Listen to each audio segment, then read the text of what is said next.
नमस्कार, स्वागत है आप सभी का राजीव टाइम्स में। मैं हूं आपके साथ आकांक्षा पिवाल। आइए रुक करते हैं टॉप 10 खबरों की ओर। आज देश भर में भक्ति की बयार बह रही है। घंटे घड़ियाल की गूंज के साथ साथ भगवान श्री कृष्ण के जयकारे लग रहे हैं। हालांकि भगवान श्री कृष्ण का जन्मोत्सव रात के 12 बजे मनेगा, पर इसके लिए हफ्ते भर से तैयारियां चल रही हैं। इसी के चलते मध्य प्रदेश के मुख्यमंत्री डॉक्टर मोहन यादव ने देशवासियों को शुभकामनाएं देते हुए भगवान श्री कृष्ण के पद चिन्हों पर चलने की बात कही। मुख्यमंत्री डॉक्टर यादव ने कहा, जीवन के संघर्ष और कष्टों के बीच जिस प्रकार भगवान श्री कृष्ण ने आदर्श जीवन का उदाहरण प्रस्तुत किया, वह सभी की हमेशा प्रेरणा देता रहेगा। मुख्यमंत्री ने जन्माष्टमी के पावन पर्व पर भगवान श्री गोपाल कृष्ण से सभी के सुख, शांति, समृद्धि एवं कल्याण की कामना की। राष्ट्रीय श्री कृष्ण भावनामृत संघ इस्कॉन श्री श्री राधा गोविंद मंदिर में श्री कृष्ण जन्माष्टमी महोत्सव 15 से 17 अगस्त तक भव्य रूप से मनाया जा रहा है। जन्माष्टमी के पावन पर्व पर मेरी अपनी ओर से प्रदेशवासियों को बधाई। आज जन्माष्टमी का पावन पर्व है। हमारी सरकार पूरे प्रदेश के अंदर भगवान कृष्ण की जो जहाँ जहाँ लीलाएं हुई है, ऐसे प्रत्येक स्थान को हम तीर्थ बनाने वाले हैं। मध्य प्रदेश वो स्थान है जहाँ शिक्षा की वो केंद्र, जहाँ सांदीपनी आश्रम है, जहाँ भगवान कृष्ण की शिक्षा हुई। भगवान श्री कृष्ण को महर्षि परशुराम जी ने सुदर्शन चक्र इंदौर के पास जानापाव में दिया। माता रुक्मणी के हरण के समय एक भीषण युद्ध हुआ, जो भगवान श्री कृष्ण और बलराम जी ने उस युद्ध में विजय पाई थी। माता रुक्मणी का विवाह उनसे हुआ। वो अमजेरा धार के पास का स्थान है। महितपुर के पास नारायण नामक वो स्थान है, जहाँ भगवान कृष्ण की सुदामा से मित्रता के रूप में एक दोस्ती का एक नई मिसाल बनी और उनने रात गुजारी थी। ऐसी और बहुत सारी जगह भगवान कृष्ण की लीलाएं हुई। तो हमारी सरकार का प्रयास है, जो द्वारका का महत्व भगवान कृष्ण के जीवन में, जो मथुरा, गोकुल, वृंदावन का है, वो मध्य प्रदेश की धरती का भी है। तो हमारे सभी भगवान कृष्ण के अनुयायियों के लिए ये स्थान तीर्थ के रूप में बने। भगवान कृष्ण की जयंती के अवसर पर ये सब चीज़ें जानी जाए, इसलिए हमने आज लगभग 3000 मंदिरों में संस्कृति मंत्रालय के माध्यम से प्रशासन के जरिए उन सब की चिंता करने का प्रयास किया है। और आज दिन भर पूरा समाज, सभी धर्मावलंबी से भगवान कृष्ण के अलग अलग रोल को सदैव स्मरण करते हैं। तो भगवान के रूप में जब वो मनुष्य रूप में आए, तो भगवान मनुष्य रूप में आकर के इन सारी कठिनाइयों में भी कैसे जीवन जीकर अपने आप पे आत्मनियंत्रण रख सकते हैं, ये प्रेरणा हमको उनसे मिलती है और यही शिक्षा हमारे सबके जीवन में काम आएगी। जन्माष्टमी के अवसर में आज यहाँ से 700 साल पुराने रायसेन में उनका अपना भगवान की लीला से जुड़ा हुआ पक्ष बताते हैं, वहाँ दर्शन करूँगा। बाद में भोपाल में अपने निवास पर माताएं अपने बच्चों को कृष्ण के रूप में लाने वाली है, यशोदा मैया के रूप में। तो सबके बीच जन्माष्टमी का यहाँ आनंद करेंगे। बाद में जाना पाओ अमजेरा होते हुए मैं उज्जैन जाने वाला हूँ। मेरी अपनी ओर से प्रदेशवासियों को जन्माष्टमी की बहुत बहुत बधाई।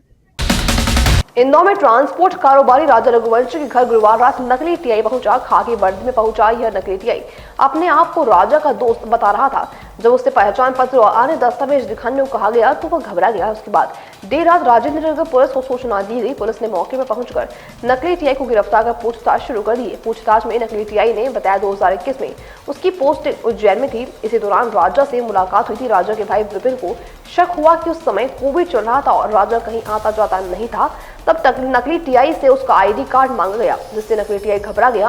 राजेंद्र नगर थाना पुलिस के मुताबिक सख्ती से पूछताछ में आरोपी बजरंग लाल जाट ने बताया कि वह झूठ बोल रहा था। सोशल मीडिया पर राजा की हत्या की खबर देकर परिवार को ठगने के इरादे से आया था। आरोपी बजरंग लाल पहले भी नकली पुलिस बनकर वारदात को अंजाम दे चुका है। और कल हमारे घर पे एक नकली टीआई आया था, जो कि घर पे कोई था उस टाइम पे, तो पापा अकेले थे। पापा ने गेट खोला नीचे से था, तो वो डायरेक्ट गेट खोलने के पहले ऊपर आ चुका था वो। और आने के बाद जो है पापा से जानकारी ले रहा था वो, तो घर पे कौन कौन है, कौन कौन नहीं है, बच्चे उनका हैं और आपके 2 बेटे कहाँ हैं। पापा ने कहा एक काम करता हूँ मैं, सचिन और विपिन को जो है उनको बुला लेता हूँ मैं और उनसे बातचीत कर लेना। तो वो कहता है सचिन विपिन को बुलाइए मत, बोले मेरे को उनसे काम नहीं, उनको जानता नहीं बोले मैं।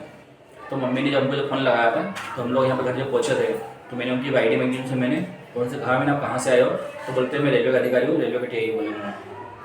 तो उसके बाद जो है मैंने उनकी आईडी और उनकी फ़ोटो जो है थाने पे व्हाट्सअप करी मैंने, और वहाँ से मुझे जानकारी मिली तो ये नकली है, इसको थाने पर लेके जाइए।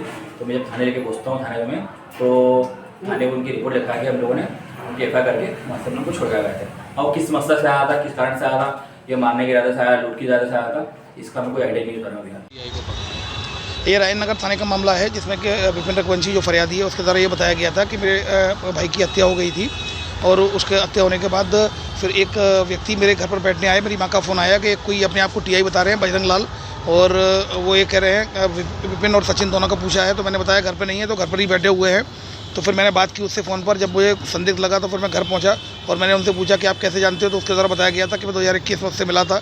तब फिर मैंने बताया कि उस समय लॉकडाउन था, तो वो मेरा भाई तो कहीं आता जाता नहीं था, तो इस तरह की बातें करता रहा। तब उसकी शंका जब प्रबल हुई तो उसने थाना प्रभारी रायन नगर को फ़ोन किया, तो वहाँ पर टीम ने पहुंचकर वेरीफाई किया और ये पाया कि वो जो वर्दी पहन कर रही 3 स्टार जो इंस्पेक्टर टीआई बन के गया था वो इंस्पेक्टर नहीं है, बल्कि आरपीएफ का रिटायर्ड शुदा जो बर्खास्त शुदा आरपीएफ का बर्खास्त शुदा कांस्टेबल है, जो बर्खास्त हो चुका है। राजस्थान का मूल रूप से रहने वाला है, बजरंग लाल ही नाम है इसका। फिलहाल इसमें केस रजिस्टर किया जाकर उसको आरोपी को अरेस्ट कर लिया गया है। अब किस कारण से वो वहाँ पर गया था, इसकी इन्वेस्टिगेशन में इन्वेस्टिगेशन की जा रही है। वर्दी टीआई की कहाँ से लेके आया था? ये सारी चीज़ें अभी उससे पूछताछ की जा रही है, क्योंकि ये पूर्व में जैसा कि मैंने बताया कि आरपीएफ का बर्खास्त शुदा कांस्टेबल है। तो अभी उससे और पूछताछ की जा रही है किस इरादे से वो वहाँ पर गया था। स्वतंत्रता दिवस पर घोषित ड्राई डे के धज्जे उड़ाती दिखाई दी अम्बोलिया रोड पर अवैध मदिरा के विरुद्ध प्रभावी कार्रवाई की गई। इस दौरान आबकारी टीम ने ब्रिजा कार से परिवहन की जा रही 132 पाव देशी मदिरा मसाला तथा 10 कैन बियर बरामद की। बरामद मदिरा को वाहन सहित जब्त कर आरोपी राकेश जाटव निवासी अम्बोलिया के विरुद्ध प्रकरण पंजीबद्ध किया गया। जब्त मदिरा एवं वाहन का कुल बाजार मूल्य लगभग 10,20,000 रुपए आंका गया है। यह कार्रवाई कलेक्टर आशीष सिंह के आदेश पर सहायक आयुक्त आबकारी अभिषेक तिवारी के निर्देश पर की गई है। ग्वालियर के फूलबाग स्थित 105 साल पुराने रियासतकालीन गोपाल मंदिर में श्री कृष्ण जन्माष्टमी उत्साह के साथ मनाई जा रही है। भगवान श्री कृष्ण और राधा जी की श्वेत संगमरमर की मूर्तियों का बेशकीमती गहनों में श्रृंगार किया जाएगा। इन गहनों की कीमत लगभग 100 करोड़ रुपए है। मंदिर में कड़ी सुरक्षा व्यवस्था की गई है और श्रद्धालु दर्शन करने के लिए बड़ी संख्या में पहुंच रहे हैं। नंद के घर आनंद भयो जय कन्हैया लाल की के उद्घोष के साथ गूंजेंगे घंटे घड़ियाल और धूमधाम से मनेगा कृष्ण जन्मोत्सव।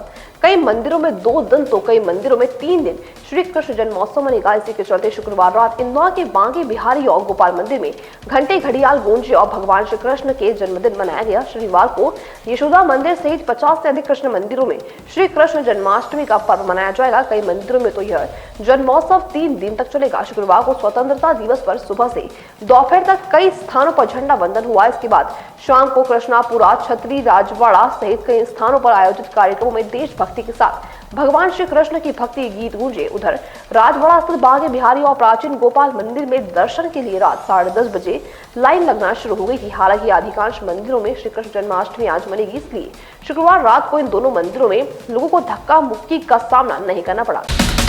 उज्जैन में आज इस्कॉन सांदीपनि आश्रम और गोपाल मंदिर में एक साथ जन्माष्टमी मनाई जा रही है। सालों बाद शैव वैष्णव मत के धर्मावलंबी एक साथ मिलकर श्री कृष्ण जन्म का उत्सव मना रहे हैं।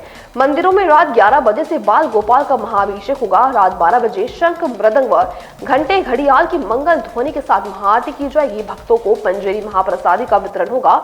इस्कॉन मंदिर में सुबह नूतन पोशाक में भगवान के मनोहारी दर्शन हो रहे हैं।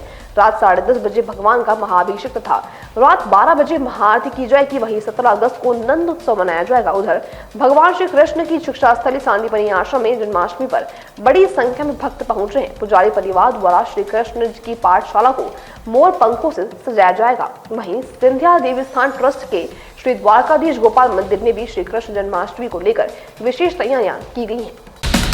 दिल्ली में एक बार फिर तेज रफ्तार थार का कहर देखने को मिला। यहाँ मोती नगर इलाके में शुक्रवार देर रात बेकाबू थार सवार ने एक बाइक सवार को टक्कर मार दी, जिससे बाइक सवार की मौत हो गई। वहीं हादसे के बाद आरोपी थार छोड़कर भाग गया। फिलहाल सूचना पर पहुंची पुलिस आरोपी की तलाश कर रही है।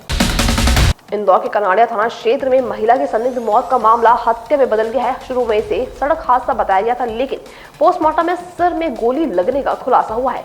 वहीं परिजनों ने पति पर अवैध संबंध और हत्या का आरोप लगाया है। पुलिस ने संदेह के आधार पर कुछ लोगों को हिरासत में लेकर जांच शुरू कर दी है। बेगूसराय में राष्ट्रीय ध्वज खोलने के दौरान बड़ा हादसा हो गया, जहां झंडे का पाइप 11,000 बिजली के तार पर गिर गया, जिससे एक छात्र की मौत हो गई, जबकि 2 छात्र गंभीर रूप से झुलस गए हैं। झुलसे दोनों छात्रों का इलाज शहर के एक निजी अस्पताल में चल रहा है। घटना के बाद से परिजन में कोहरा मचा हुआ है। पूरी घटना मुफ्सिल थाना क्षेत्र के उत्क्रमित मध्य विद्यालय पहाड़चक गांव की बताई जा रही है। और फिलहाल के लिए टॉप 10 खबरों में इतना ही। ऐसी देश दुनिया की खबरों को जानने के लिए देखते रहिए राजीव टाइम्स।